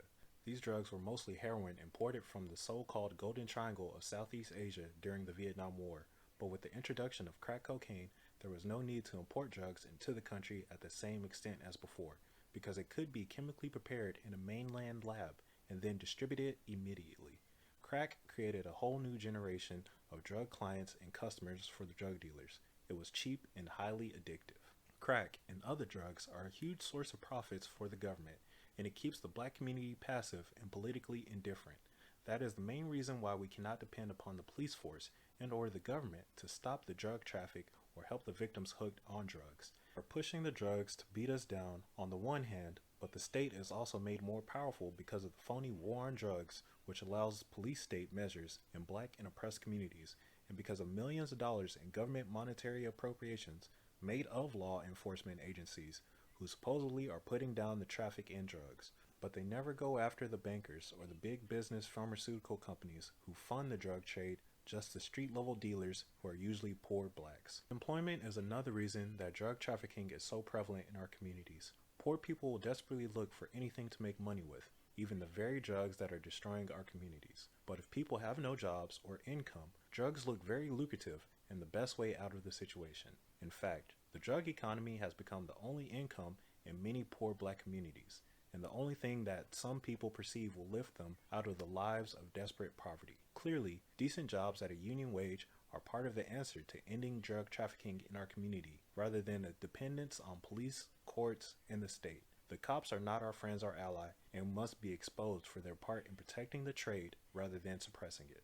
Only the community can stop drug trafficking, and it is our responsibility, however you look at it. After all, those junkies are our brothers and sisters, mothers and fathers, neighbors and friends. They are no strangers. We must organize to save their lives and the life of our community. We must establish anti-dope programs in black communities all over the country. We must expose and counter the government's role as pushers of dope, along with that of the police as protectors of the drug trade. But we must also be prepared to help the drug victims with street counseling, street clinics, where they can clean up and learn a trade in the socio-political reasons for drug use, propaganda against drug use, and other activities. Junkies are the victims of the drug society, which thinks it's cool to use drugs. Children are some of the biggest victims of drug dealing when they are tricked or forced by economic necessity into using or selling it. The users and dealers both are victims, but the dealers are something else than entirely innocent. Even though that black on the corner selling dope is a victim himself of the economic and political system which makes him do it, dope dealers are a corrupt, dangerous breed who must be stopped. Many people have been killed or seriously injured for naively trying to oppose dope dealers and make them leave their neighborhoods. Therefore, whereas the policy with junkies would be more benevolent and understanding, with dope dealers we must be cautious and even ruthless when it is called for. We need to try to win them over with an economic and political program to draw them away from the huge trade, but many of the dealers are violence prone, especially the big shots, who are also protected by the cops. They must be opposed by both military and political means. We are not advocating the summary murder of people, but we are saying that if it takes death to bring about a change in the community, so be it. The issue of death is essentially an issue of who is doing the dying. It can be direct and exercised against the death merchant, or it can be indirect and exercised against our youth, if we let it. To be aware of a dangerous situation and not move to change it is to be as responsible for the dangerous situation as those who created it in the first place. Listen, I don't want to simplify this problem by saying that just kill a few street level dealers and that will end it. No, it won't, and we don't want to do that anyway. They are just poor people trying to survive this system, just pawns in the drug game whose lives don't matter to the big capitalist or government. When they say so, these street level dealers will be killed or imprisoned, but the drug peddling system will go on. This is a socio-political problem which can best be addressed by grassroots organizations. But it's the corporate and industrial backers of the drug trade, not just the corner dealer, that must not only be exposed, but must be moved on. In addition to educational agitation and other action, there must be military action by revolutionary cells. The underground actions which we are asking people to move to and can be carried out by a relatively small group of dedicated people, a revolutionary cell of armed fighters who have been trained in guerrilla tactics. But even these small groups of people must have the support of the neighborhoods in order to function, otherwise people will not know it from another violent gang. Once this social cohesiveness exists among the community, then we can begin to put this proposal into action against the most violent, high-level drug dealers. We are addressing ourselves to what can be more or less be considered to be guidelines for dealing with the problem on a neighborhood or community-wide level than at a national level. 1. Set up drug education classes in the community, for the youth especially, to expose the nature of the drug trade, who it hurts, and how the government, banks, and pharmaceutical companies are behind it all. 2. Exposure of the death merchants and their police protectors, photos, posters, flyers, newsletters, and etc. 3. Harassment of the dealers, i.e. threatening phone calls, knocking the drug product, have citizens marching inside their place of business, and other tactics. 4. Set up drug rehabilitation clinics so that junkies can be treated, can study the nature of their oppression, and can be won over to revolutionary politics. We must win people away from drug use into the revolution. 5. Physical elimination of the dealer, intimidation, driving him out a neighborhood or out of town, beatings, and assassination where necessary. Dope is death. We must fight dope addiction by any means necessary. Do all you can to help your people in the anti-dope war. African intercommunalism. The anarchist ideals lead logically to internationalism, or more precisely transnationalism, which means beyond the nation state. Anarchists foresee a time when the nation state will cease to have any positive value at all for most people, and will in fact be junked. But that time is not yet here, and until it is, we must organize for intercommunalism, or world relations between African people and their revolutionary social movements, instead of their governments and heads of state. The Black Panther Party first put forward the concept of intercommunalism in the 1960s, and although slightly different, is very much a libertarian concept at its core. This used to be called Pan-Africanism, but included mainly revolutionary governments and colonial or independence movements as allies. Because of the legacy of slavery and continuing economic neocolonialism, which has dispersed blacks to every continent, it is feasible to speak of black international revolutionary solidarity. Here is how anarchists see the world. The world is presently organized into competing nation-states, which, though the capitalist Western nations have been responsible for most of the world's famine, imperialism, and exploitation of the non-white peoples of the earth. In fact, all states are instruments of oppression. Even though there are governments that claim to be worker states, socialist countries, or so-called revolutionary governments, in essence, they all have the same function: dictatorship and oppression of the many over the few. The bankruptcy of the state is further proven when one looks at the millions of dead over 2 world wars sparked by European imperialism 1914 through 1918 and 1939 through 1945, and hundreds of brush wars incited by the superpowers of the West or Russia in the 1950s and continuing to this day. This includes worker states like China, Russia, Vietnam, Cambodia, Somalia, Ethiopia, and Czechoslovakia, and others who have gone to war over border disputes, political intrigue, invasion, or other hostile action. As long as there are nation states, there will be war, tension, and national immunity. In fact, the sad part about the decolonization of Africa in the 1960s was that the countries were organized into Eurocentric ideals of the nation state, instead of some sort of other formation more applicable to the continent, such as continental federation. This, of course, was a reflection of the fact that although the Africans were obtaining flag independence and all the trappings of the sovereign European state, they instead were not obtaining freedom. The Europeans still controlled the economies of the African continent, and the nationalist leaders who came to the forefront were, for the most part, the most pliable and conservative possible. Entire countries of Africa were like a dog with a leash around its neck. Although the Europeans could not longer rule the continent directly through colonial rule, it now did so through puppets it controlled and defended, like Mobutu in the Congo, Selassie in Ethiopia, and Kenyatta in Kenya. Many of these men were dictators of the worst sort, and the regimes existed strictly because of European finance capital. In addition, there were white settler communities in the Portuguese colonies, South Africa, and Zimbabwe, who oppressed the African peoples even worse than the old colonial system. This is why the national liberation movements made their appearance in the 1960s and 1970s. Anarchists support national liberation movements to the degree that they struggle against a colonial or imperialist power, but also note that in almost every instance where there is such liberation fronts have assumed state power, they have become state communist parties and new dictators over the masses of the people. These include some who had engaged in the most epic struggles, but also include many based on the obvious military dictatorship from the start. They are not progressive, and they tolerate no dissent.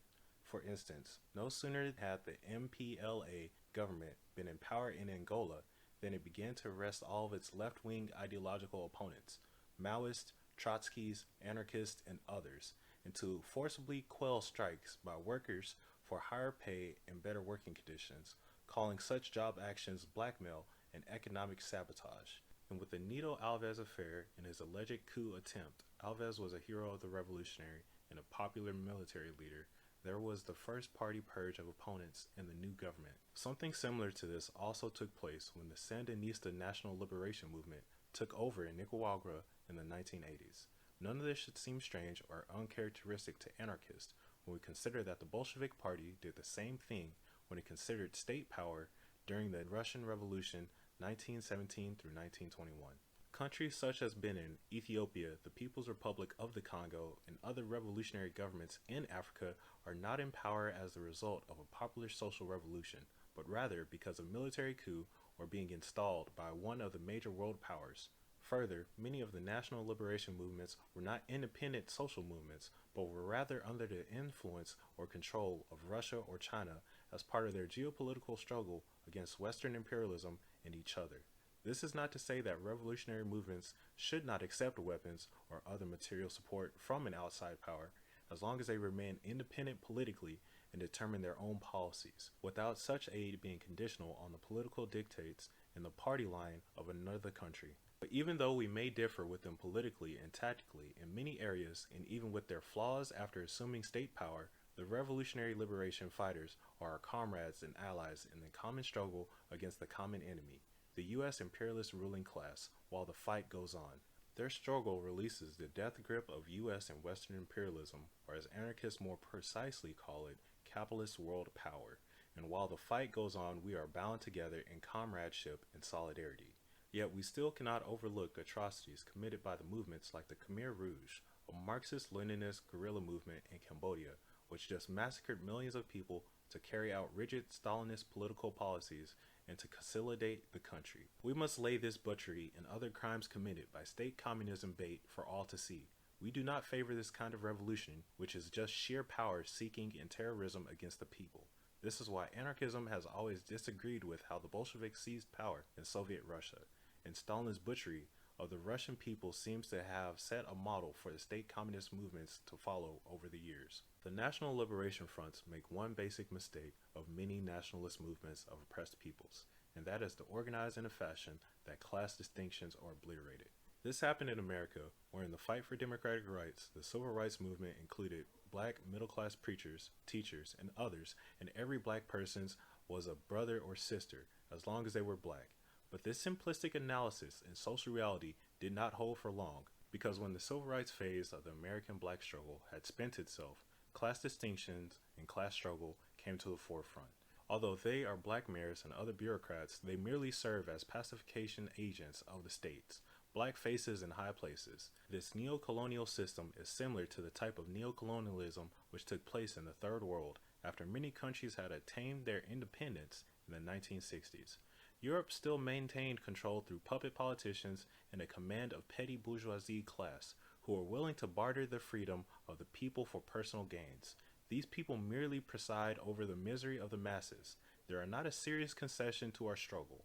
They are put in office to co-opt the struggle and deaden the people to their pain. So while the black revolutionaries generally favor the ideas of African intercommunalism, they want principled revolutionary unity. Of course, the greatest service we can render the people of the so-called Third World of Africa, Asia, and Latin America is to make a revolutionary hymn in North America in the belly of the beast. For in freeing ourselves, we get the U.S. imperialism ruling class off both our backs. We wish to build an international black organization against capitalism, racism, colonialism, imperialism, and military dictatorship, which could more effectively fight the capitalist powers and create a world federation of black peoples. We want to unite our brother or sister in North America with the black peoples of Australia and Oceania, Africa, the Caribbean, and South America, Asia, the Middle East, and those millions of our people living in Britain and other Western European countries. We want to unite tribes, nations, and black cultures into an international body of grassroots and struggling forces. All over the world, black people are being oppressed by their national governments. Some are colonial subjects in European countries, and one or another of the African states exploits some. Only a social revolution will lead to black unity and freedom. However, this will only be possible when there exists an international black revolutionary organization and social movement, an organization which can coordinate the resistance struggles everywhere of African peoples. Actually, a network of such organizations, resistance movements, which are spread all over the world based on a consensus for revolutionary struggle. This concept accepts any level of violence that will be necessary to enforce the demands of the people and workers. In those countries where an open black revolutionary movement would be subjected to fierce repression by the state, such as in South Africa and in the same black puppet dictatorships in other parts of Africa, the Caribbean, and Asia, it would be necessary to wage an underground resistance struggle. Further, the state has grown more and more violent, with widespread torture and executions, prisons, and maximum police controls, spying and deprivation of democratic rights, police brutality, and murder. Clearly, such governments, and all governments, must be overthrown.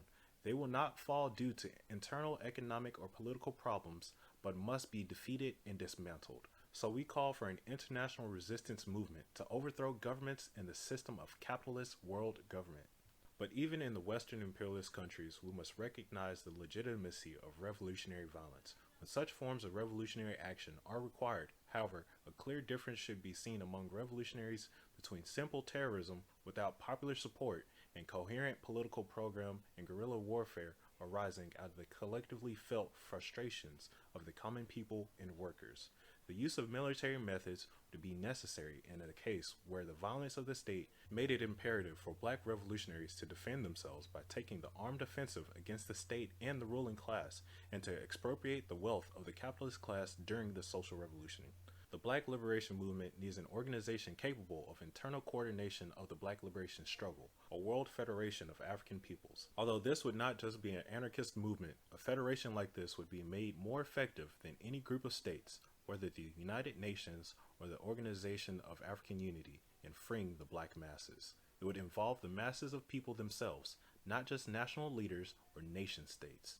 The military dictators and government bureaucrats have only proven that they know how to spend money on pomp and circumstance, but not how to dismantle the large vestiges of colonialism in South Africa or defeat Western neo-colonialist intrigues. Africa is still the poorest of the world's continents, while materially the richest. The contrast is clear. Millions of people are starving in much of equatorial Africa, but the tribal chiefs, politicians, and military dictators are driving around in Mercedes and living in luxury villas, while they do the bidding of Western European and American bankers through the International Monetary Fund. They are part of the problem, not part of the solution. Our ideas about the importance of intercommunalism are based on a firm belief that only a federation of free peoples will bring true black power to the masses. Power to the people does not mean a government or political party to rule in their name, but social and political power in the hands of the people themselves. The real only people's power is the power to make their decisions on matters of importance, and to merely elect someone else to do so, or to have a dictatorship forced down their throats. True freedom is to have full self-determination about one's social, economic, and cultural development. The future is anarchist communism, not the nation-state, bloody dictators, capitalism, or wage slavery. Armed defense of the Black Commune. Our insistence on military action, defensive and retaliatory, has nothing to do with romanticism or precipitous idealist fervor. We want to be effective. We want to live. Our history teaches us that the most successful liberation struggles require an armed people, a whole people, actively participating in the struggle for their liberty. George Jackson, quoted in Blood in My Eye. We must organize self-defense units to protect the black community and its organizations. It is the police and the government who are the main perpetrators of violence against black people. Every day we read of the police murdering and maiming the people in our community, all in the name of law and order. This police brutality has included the use of deadly force against children as young as 5 years old and elderly persons over 75 years old. We must disarm and demilitarize the police and force them to leave our community. Perhaps this can be done after a rebellion or insurrection drives them out, or perhaps they will have to be driven out by a street guerrilla force like the Black Liberation Army tried to do in the 1970s. I have no way of knowing. I just know that they have to go. They are an oppressive occupying army, are not of our community, cannot understand its problems, and do not identify with its people and their needs. Further, it is a corruption of the cops that protects organized crime and vice in our community, and capitalism with its exploitative economic conditions, which is responsible for all crime. Existing police forces should be replaced with black communities' own self-defense force, made up of members of our community elected or appointed by their neighbors to that position, or from an existing street guerrilla force or political organization if the people agree. They would be subject to immediate recall and dismissal by the community control boards of an area. This is only so that we will have community control of the self-defense force, begin to deal with fratricidal black-on-black crime, and be able to defend ourselves from white racist or police attacks. With the increase of white racist violence today and the possibility of white mob action in the future, usually in the name of law and order, this community self-defense force is most important. The only question is, can we do this now? We exist now under conditions of nominal legality and civil rights, but at some stage in the process of building up our forces, it's inevitable that the white power structure will recognize the danger to itself represented by such a free black commune, and will then try to forcibly repress it. We must have the self-defense capability to resist. This concept of organizing a self-defense force accepts any level of violence that would be necessary to enforce the demands of the people and workers. Yet, these self-defense forces would not be a party vanguard, a police force, or even a standing army in the statist or usually thought of sense. There would be a black people's militia, self-managed by the workers and the community itself, In other words, the people in arms. These militia organizations will allow us to engage in offensive or defensive actions, either in general community defense or as part of an insurrection or underground resistance. But what do we do right now in conditions of legality to reclaim our community from violent racist cops? Do we sit around and debate the appropriateness of military preparation when the enemy is our community now, committing rape and murder of black people, or do we hit back? How do we even get the idea across to our people and start to train them for paramilitary operations? On a mass scale, I advocate the immediate formation of defense and survival study groups under the guise of gun clubs, martial arts societies, wilderness survival clubs, or whatever we need to call them. A thorough understanding of marksmanship, ammunition fabrication, demolition, and weapon manufacturing is minimal for everyone. In addition, we should study first aid pertaining to the rather traumatic injuries sustained from gunfire and explosives, combat communications, combat weapons, combat tactics for the small group, combat strategy for the region or nation, combat intelligence of police and military activities, among other subjects. These subjects are indispensable if you are to live underground or during a general insurrection. We should put emphasis on the purchase, collection, duplication, and dissemination of military manuals, gunsmithing textbooks, explosives and improvised demolition manuals, police and government technical manuals, and pirated editions of White Ring manuals on the subject, since they seem to write the best material in this area, and also begin the study of how to build intelligence networks to collect information on the rapidly growing skinhead and other totalitarian racist organizations, along with intelligence and counterintelligence information on the government secret police and law enforcement agencies like the FBI, CIA, ATF, etc., and on any other subject which would be of use to us in the coming struggle. Even though in the United States development of military skills and self-defense is simpler than many other countries because arms and ammunitions are widely available, it is logical to assume that the arms situation will soon be so tight so as to make firearms virtually unobtainable, except through an expensive black market because of the government's war on drugs and other proposed gun control legislation to prevent street violence, or so they say. Do you think the sporting goods stores will be open during the insurrection? Therefore, we should learn to use machine tool technology to produce our own weapons. Perfectly adequate firearms may be produced using a minimum of machine tools, providing the individual or group is willing to do the necessary studying and preparation.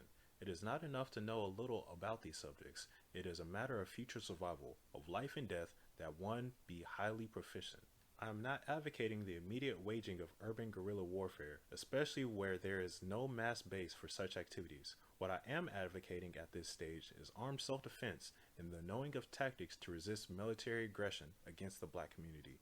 It is a foolish and unfortunate trait among anarchists, the white left, and sections of the black movement to condemn the study of military tactics as premature or aventuristic, or on another hand, to cast oneself into a blind fury of bank expropriations, kidnappings, bombings, or plane hijackings.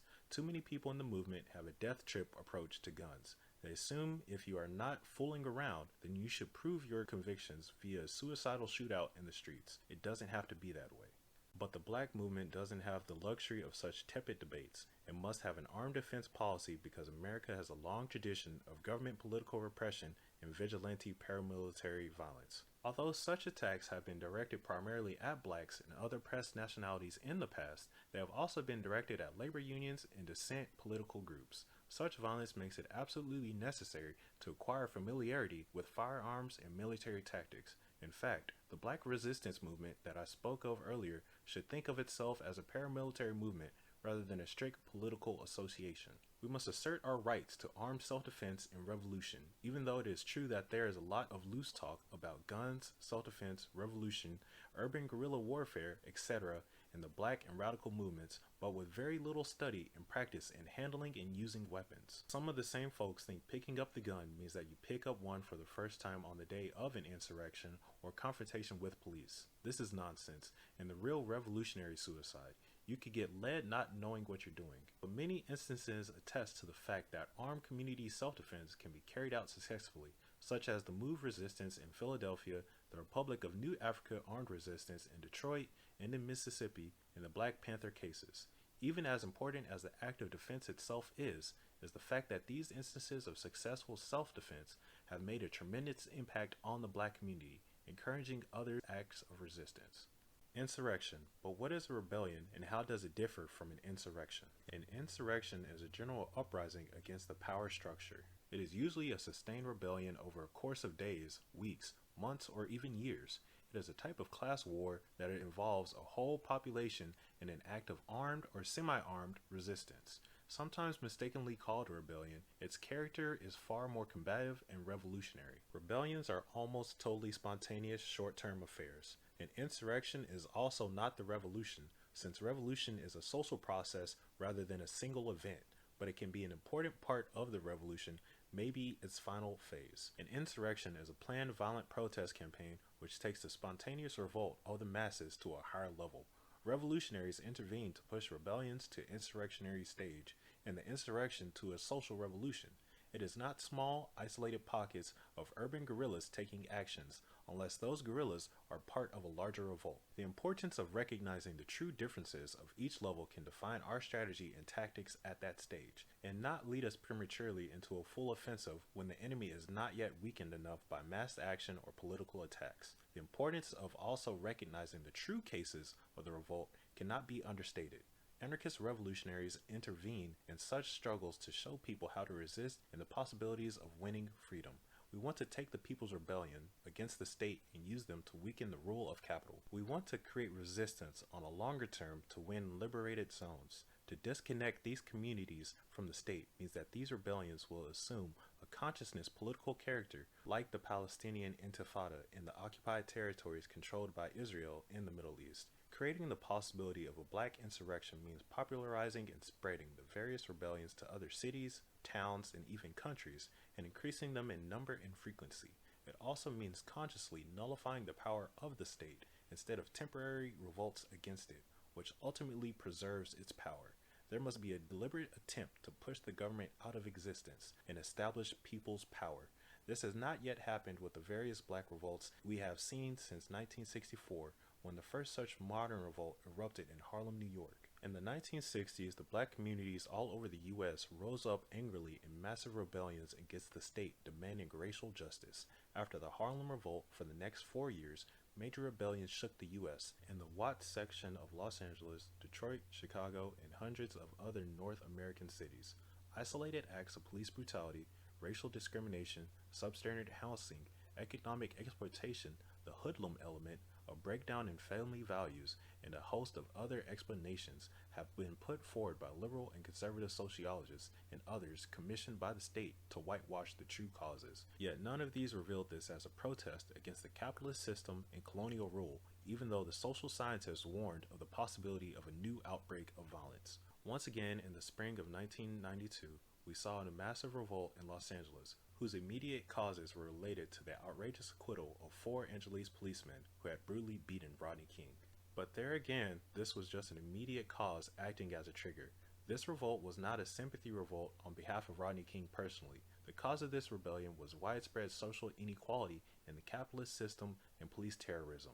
This time, the rebellion spread to 40 cities and 4 foreign countries. It was not just a so-called race riot, but rather a class revolt that included a large number of Latinos, whites, and even Asians. But it was undeniably a revolt for racial injustice first and foremost, even if it was not just directed against white people in general, but the capitalist system and the rich. It was not limited to just even the inner city in Los Angeles area, but spread even to white upper crust areas in Hollywood, Ventura, and beyond. This was the beginning stage of a class warfare. An underground military force existed, or a militia was assembled. It could have entered the field of battle with more weaponry and advanced tactics. As it was, the gangs played that role, and played it well. Their participation is why it took so long to put the rebellion down, but even they could not prevent the reestablishment of white power in South Central Los Angeles. Not just because of being militarily outgunned, but because they had no revolutionary political program despite all their rhetoric of having been radicalized. Also, the state came down extremely hard on the rebels. Over 20,000 persons were jailed, 50 were killed, and hundreds wounded. Could a liberated zone have been won so that dual power could have been established? That possibility existed and still does exist if the people are properly armed and educated. Mass resistance with heavy military weaponry may have won serious concessions, one of which is to pull back the cops. We don't know that. This is purely speculation. We do know that this is not the last rebellion in LA and other cities. They may come up much quicker now that the genie of urban revolution is out of the bag again. We can only hope and prepare. Onward to Black Revolution.